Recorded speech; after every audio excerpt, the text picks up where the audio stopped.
Hello everyone, I'm Rich Lamont. Welcome back to the channel. If this is your first time here, welcome. So today's Saturday and my plans for the day kind of got a little messed up, so I had some time and I figured I would do a fly for you guys. I just got the Hardy's salmon flies. I don't know if I can fit this even in frame, but that's quite the book. And I found a pattern in here. Someone recently actually had asked for to see more spay and D flies, so I picked out a D fly. This one is called the Glentana. So I'm going to give this one a shot, and let me know what you guys think of it. So we're starting with a Partridge of Redditch. It's an HE2 spay and D hook. And thread, I'm using the Vivis 12-0. For this fly, I'm going to use the mono gut sub. This is made with 12-pound monofilament.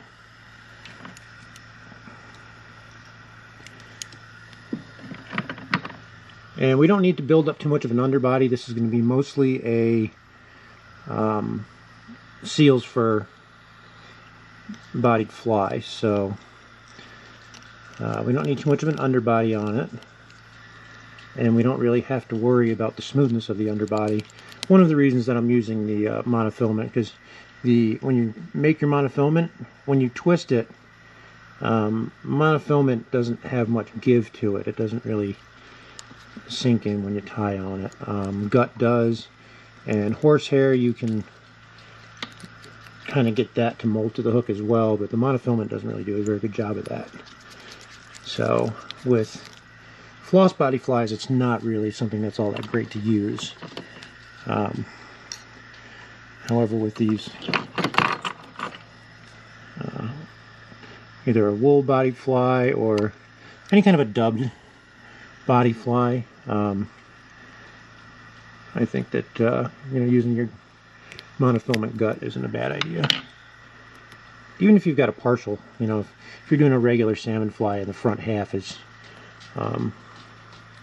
wool or some sort of dubbing, you can get away with that. Now, if it's a fishing fly,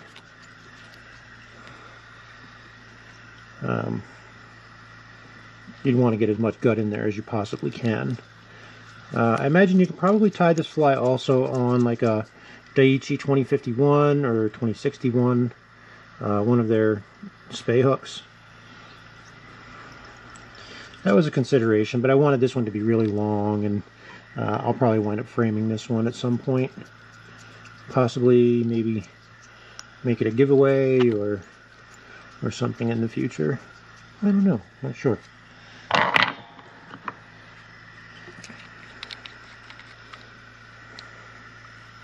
Just to keep that on here, keep it looking good.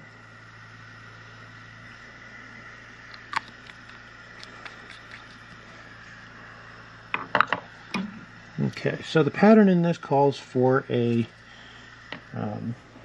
just tinsel for the tag. So for the tinsel, I'm actually going to start using the metal tinsel. This is a from the garden. This would be the equivalent to about a size 10 or like a large flat tinsel. So if you could use Mylar on this. And if you wanted to use Mylar, I would say use like a number 10 or maybe a number 12, depending on your size hook.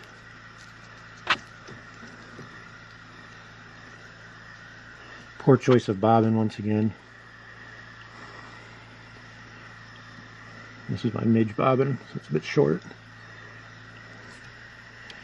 Now, being this is a D fly, we're not going to go all the way back to the barb, or even the hook point. I think we're going to stop just shy at the hook point, just because there's so much shank here. This is a very long fly, but I think I'd rather, well, let's go back a little bit and I'll have the butt right there. It's actually not a butt, it's a transition where the tail starts, but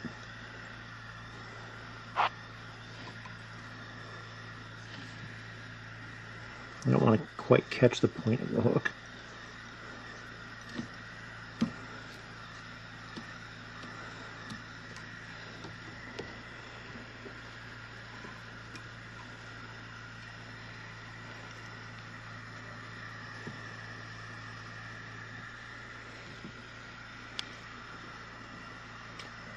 And I'm going to wrap this forward, overlapping, touching turns. I like to keep them overlapped just, not quite 50-50, but close.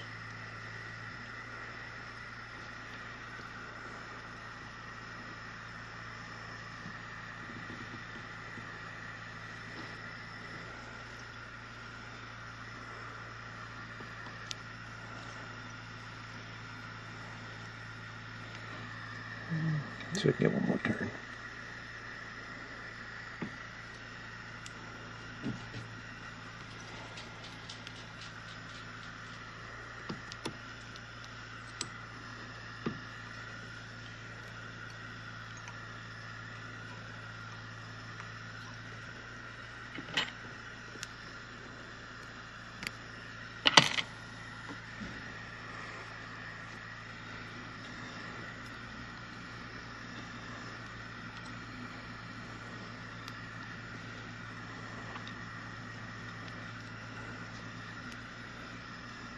I'm just trying to wrap that so it's nice and tight to the hook shank. And again, breaking the thread. Not quite sure what bobbin this one is.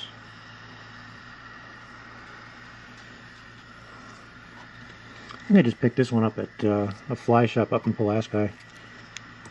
Up by one of the salmon shops. I just grabbed it. It looked nice, and I can't remember what brand it is.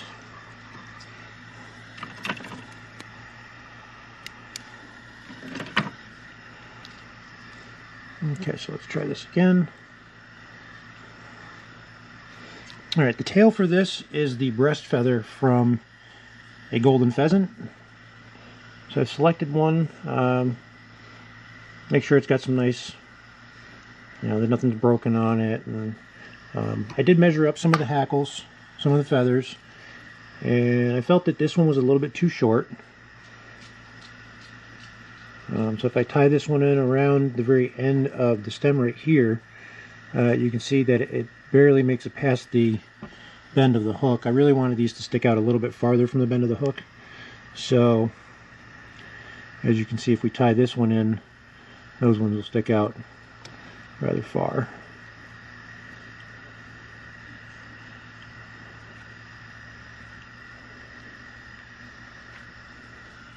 So now we'll just take these and we'll strip these back. Get the fluff off of there. And now you take these and you kind of fold them upward almost and inward like that. And then you can get them to all kind of bunch up rather nicely. Sometimes they don't really want to cooperate, and you can take them, just roll them in your fingers a little, and that'll kind of line them all up.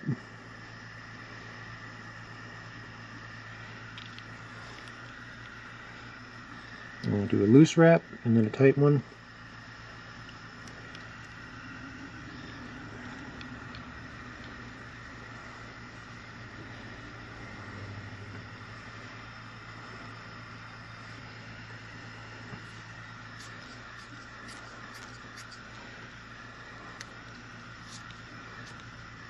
I'm actually going to tie this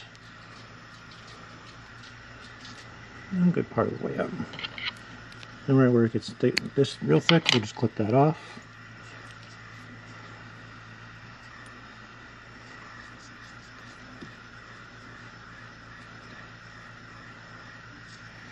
And we can go back. And if you really want to, you feel like you just have too much build up down here because of the gut or anything. I've seen guys do this before. If you want to smooth out your body, then just make up a little bit of that. Gives your body less of a dramatic drop right there, and then when you wrap your dubbing and stuff, it'll go right over that and kind of give you a little bit more of a transition there. Alright, so the two colors on this are orange and light claret. The tinsel is silver lace, which I don't have silver lace, but I've got silver twist, so we're going to do that. And then flat silver tinsel as well.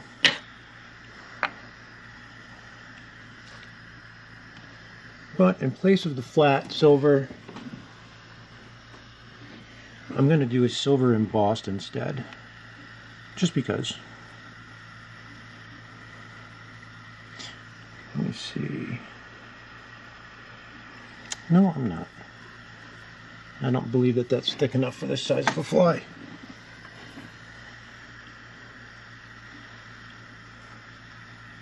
So again, I'll just use that same tinsel then. The garden.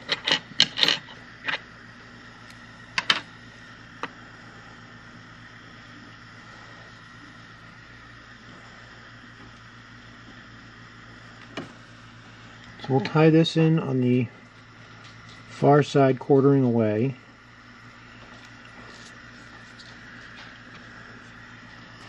And the silver twist just on the far side of that. And you can flip the vise over and see right where they're getting tied in.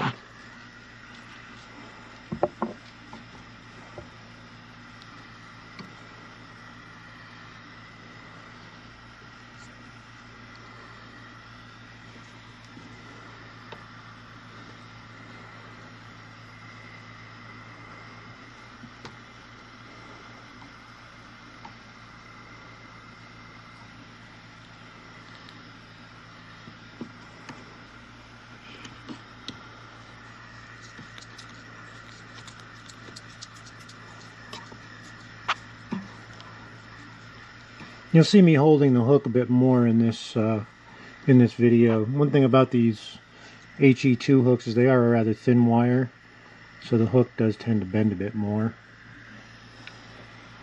So I'm just holding it kind of sturdy.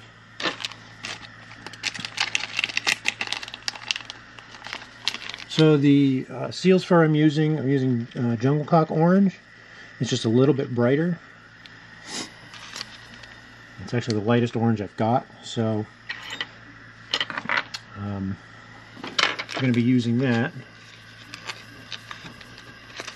But then also for the claret, I don't have light claret, but I've got red claret, so I'll be using that. And the hackle is black heron. These are just dyed black.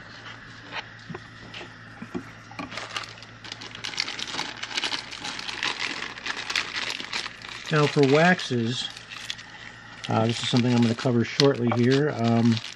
Try and maybe get another one out tomorrow. Here's some waxes by a gentleman named Shane Couch. These are great waxes for the cobbler's waxes. They're great for dubbings and doing your nymphs and your dry flies and certain parts of your salmon flies. So if you want to look them up, Terrestrial Fly Works in Kansas City, Missouri. I do like the waxes. I don't feel that when it comes to things like your head, and I don't feel that these are the right wax to be using. But if you're using it for just the dubbing, or maybe just to hold some things in place on the body, these waxes are quite nice. And we've got this one here, which I'm actually going to use just to demonstrate. This one's a little bit softer. It's a soft wax that he's got for the colder weather. Wax gets harder in the colder weather, and my house is typically much colder, so I just wanted to use this a little bit and show you guys how it works while I'm at it.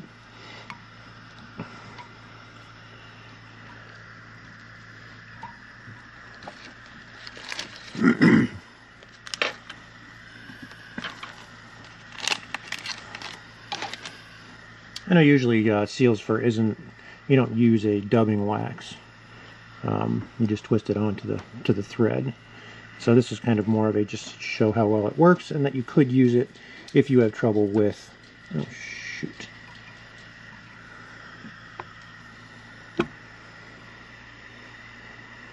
Well, that was unpleasant. I wasn't quite paying attention there. Where was I? Yes, I'm just showing that you can use this if you have trouble with seal's fur and getting it to dub properly. It can be a bit finicky.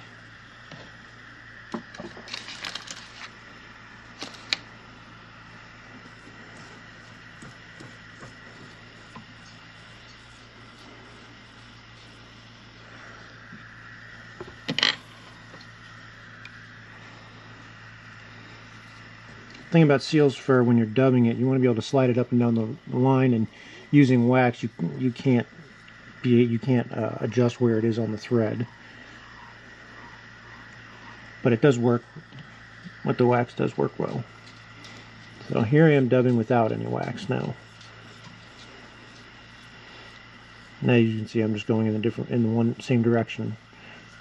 Going opposite directions, you mess up the dubbing. But you want to be able to slide it up and down, and as you can see right here, it's catching where the wax ended.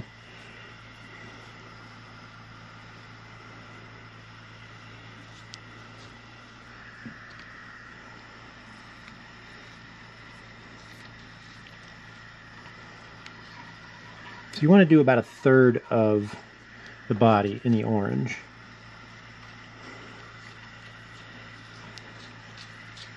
Which basically leans right up to about your second turn of tinsel.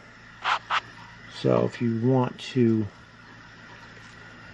you can get your, I use the softer one, not the metal. I'm going to use the twist and figure out where my tinsels are going to cross. Just on or about.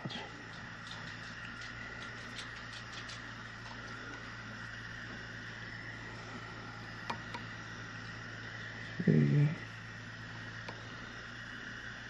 4. Alright, so I gotta go just a little bit more. That's a good way to be able to gauge how much you should put in.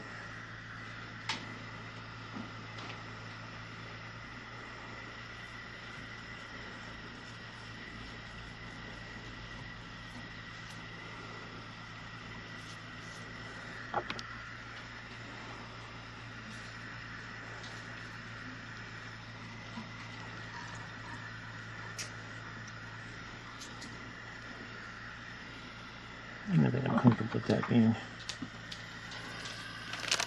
about right. And the rest is going to be the red claret.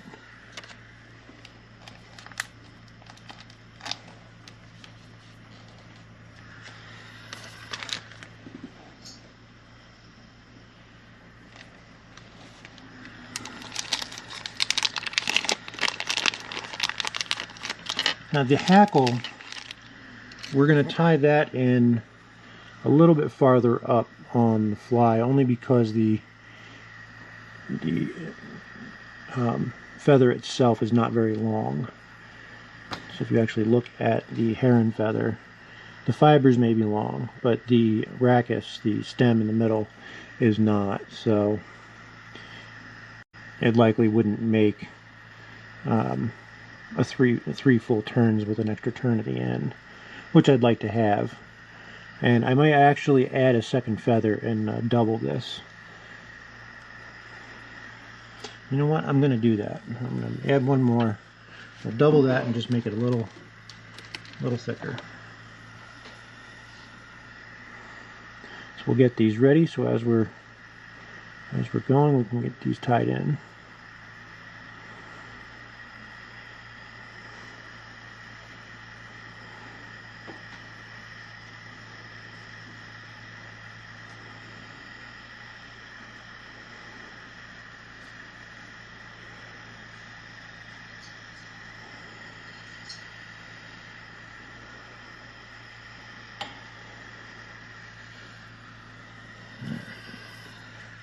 set.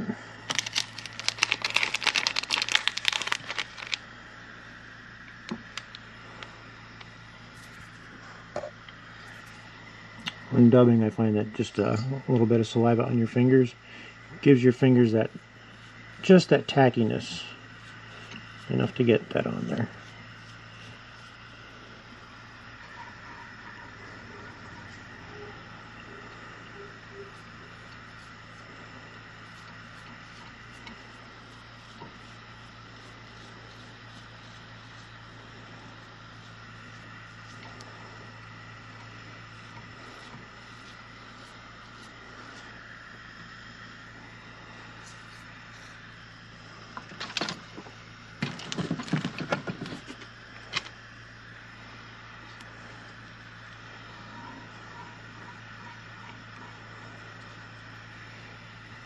Let's see. 1, 2, 3. Thinking I'm gonna tie the heron in right here.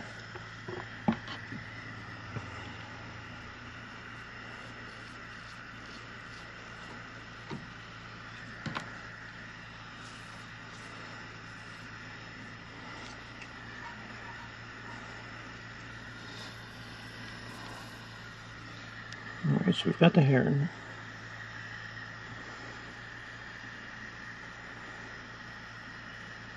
Get them lined up.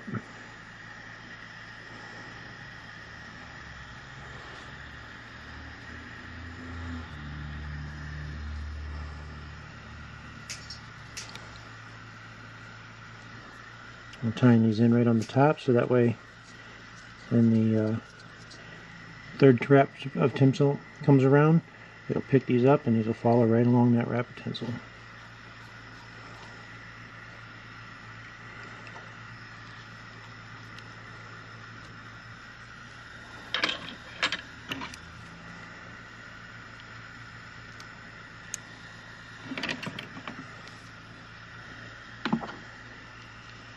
And then we'll just finish dubbing.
I suppose you can make it as thick as you want, really. Make it as tight as you want, make it as bushy as you want. I'm making it a little more on the bushy side.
Okay.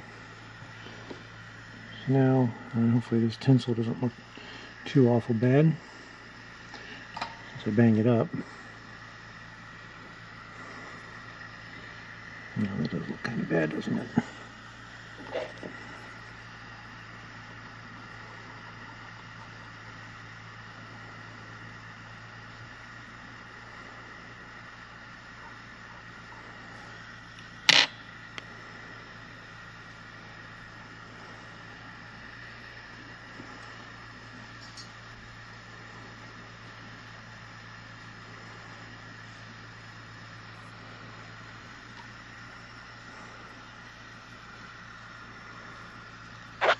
Trying to get your hackle out of the way as well.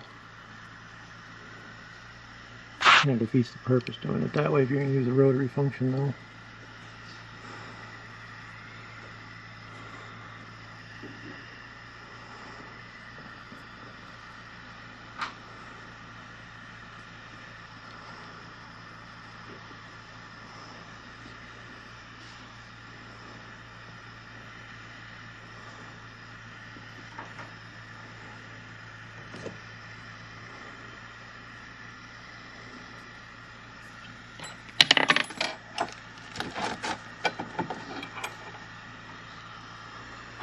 Sorry if you guys hear my oxygen today. It's I have it turned up a little more than usual.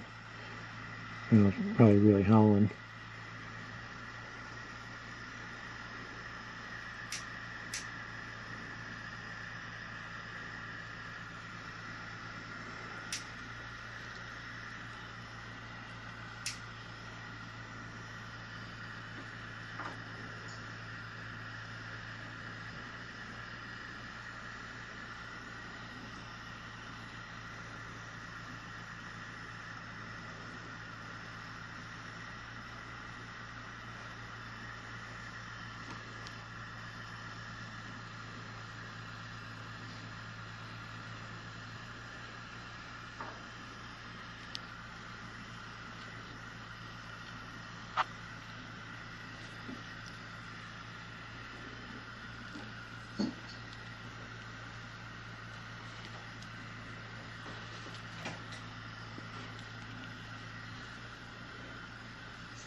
Trying to gradually close the distance between these turns of tinsel to be able to get that fifth one in there.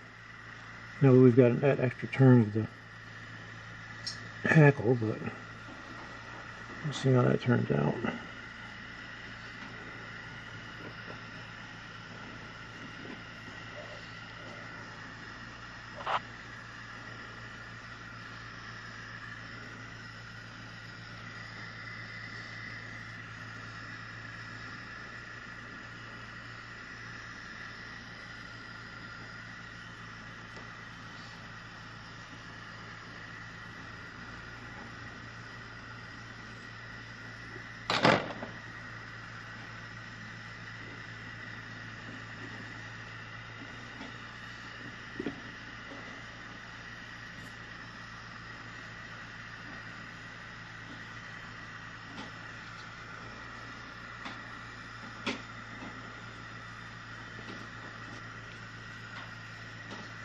I have to back off this flat tinsel just a little bit and reposition it.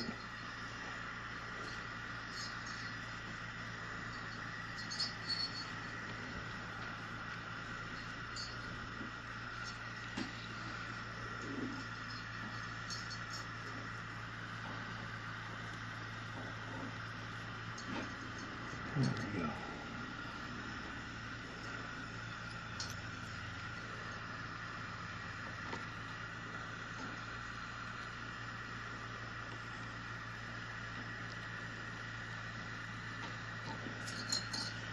Okay, like that.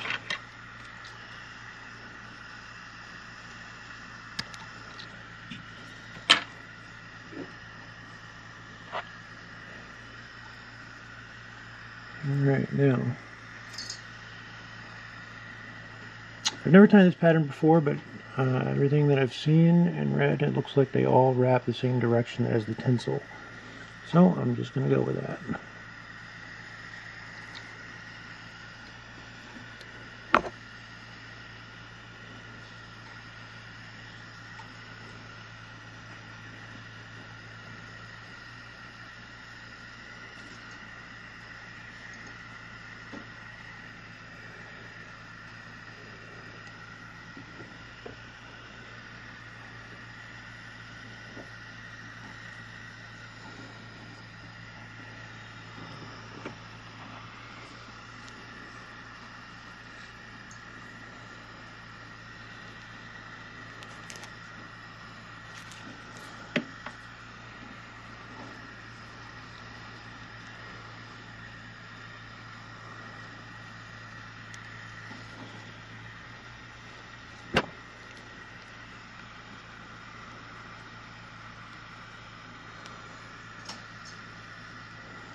The throat for this is widgeon. I don't have any widgeon, but I do have some teal and pintail. I think the teal is the closest thing I've got. So, got some teal out.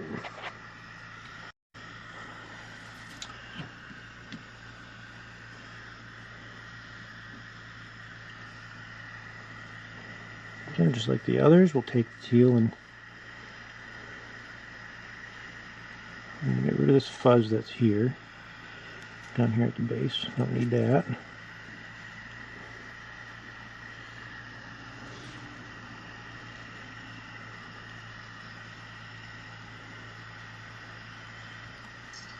So now I'll tie it in, and then fold this tip back, and that'll kind of just lock that feather right down into place. So when you go to wrap it, it won't come out.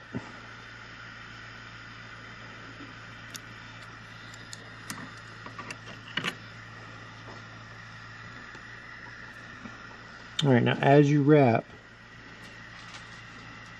pull the feathers back. Don't be too tough with them though.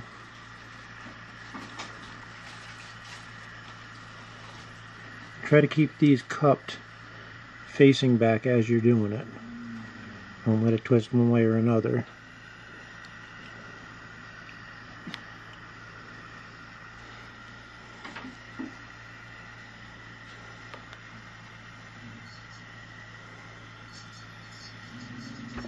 Tighten. Stop.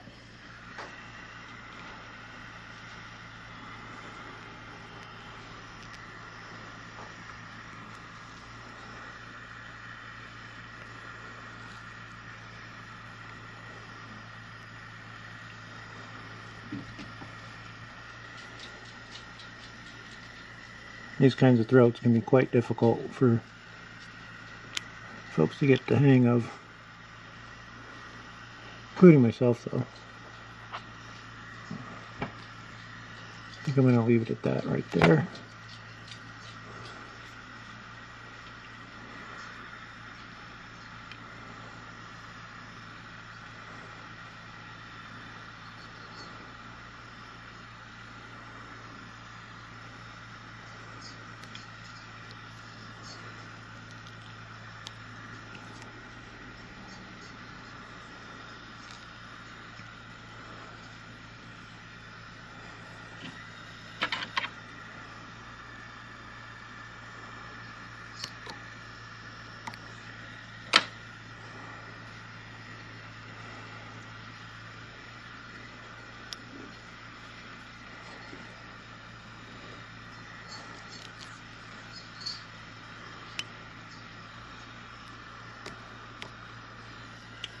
I'm getting rather close to that head though.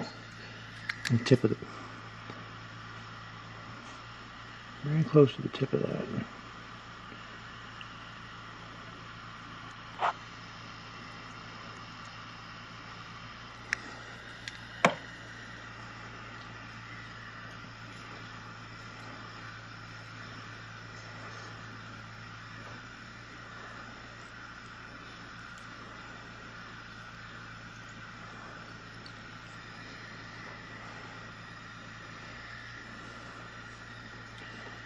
Alright, so now the wings are cinnamon turkey. I've got a pair of cinnamon turkey here, and for these I'm going to take right from the longest part, right here in the middle.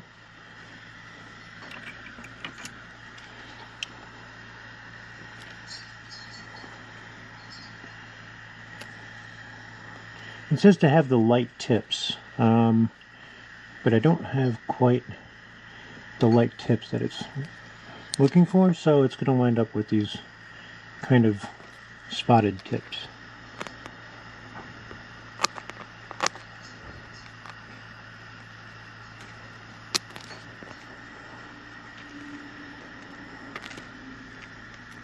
No. That was almost a disaster. Another wing came apart. But that's not an issue. We can just marry that back together.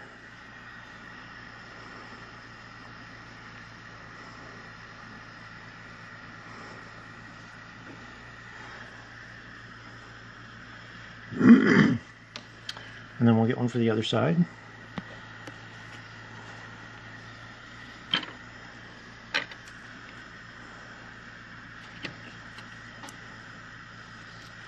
I don't have an exact number on how many fibers I'm using.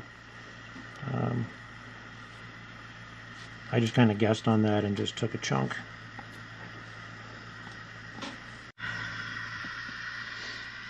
Okay, so I've got my turkey wing slips here.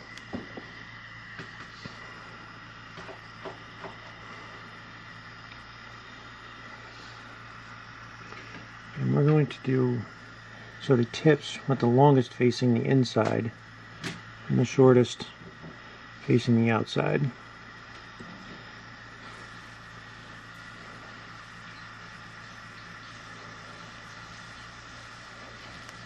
And line up the tips here, or the bases, almost so they splay out in a V pattern. We'll set those over the top of the fly, and then we'll do 2 loose wraps and let the bobbin hang for a minute. And then you can come up, make a couple small adjustments, draw it tight.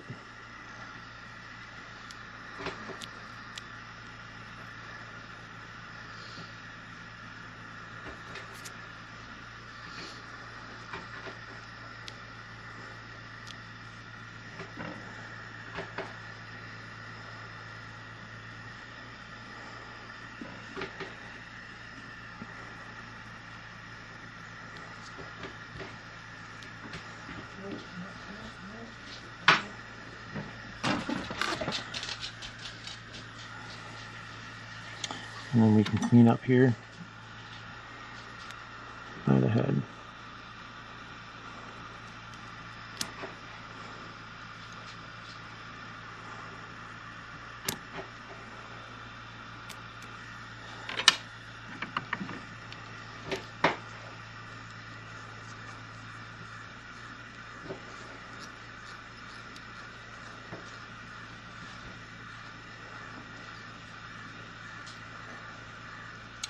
Pushed my luck and I made it a little bit too close to the eye, I think.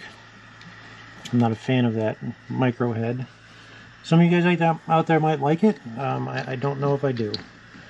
And I do think I am on the hook still, but that's too far off the hook, front of the hook, for my liking. And some of you guys might like that though.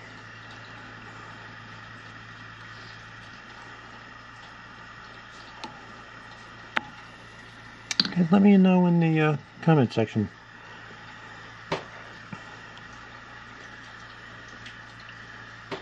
I'm sure there's some of you guys out there that are familiar with this pattern. You've tied it before, or you fish it and it's a favorite of yours. Let me know. Let me know how you tie it. Let me know if it's any different from this. Obviously the subs I had to use due to lack of certain colored materials and whatnot, but size-wise and things like that, I'm curious.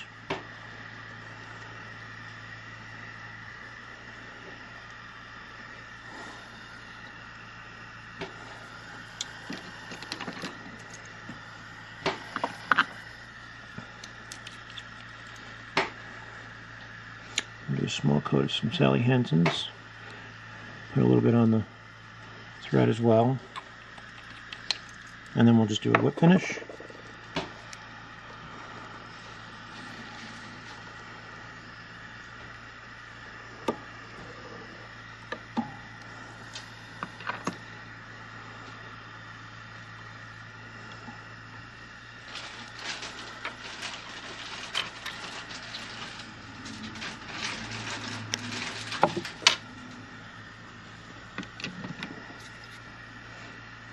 And there we have the finished Glentana Spayfly from the Hardy's book. Hope you guys enjoyed the video. It's a little bit shorter than my usual, but it was one that I actually enjoyed tying. It's one I've been wanting to tie and I haven't tied yet. So hope you guys like it. If you do, give it a thumbs up. If you got any comments, questions, leave those in the comments section. I'll definitely get to them. I'm pretty good about it. And I'll keep your post notifications on. Share with your friends, any family, anybody you know that likes salmon flies or spay flies. Send them over to the channel, have them check it out. There's a lot to learn, and I'll be posting a heck of a lot more. So keep post notifications on for that, and I'll talk to you guys in soon. Take care. And here we have the completed Glentana. This is a D-style fly. It was out of the Hardy's book, Hardy's Salmon Flies. If you guys have a chance to pick that one up, I highly recommend it. It's a wonderful book. So many great patterns in there, and I'll be doing many more from there coming up in the future. But if you guys like the video, give it a thumbs up. You know, interactions like that lets me know that I'm doing things right and that I'm doing things that you guys enjoy. If you have other recommendations, you have other flies you'd like to see, leave me a recommendation in the comment section. I'll be happy to get to it. You know, I check my comments regularly and I'm pretty good about it. So I will get back to you guys, and if you have requests, I will get to them. So hope you guys enjoyed that. Have yourselves a wonderful night. Don't forget to like, subscribe, and share. And until next time, I'll see you guys soon. Take care and tight lines.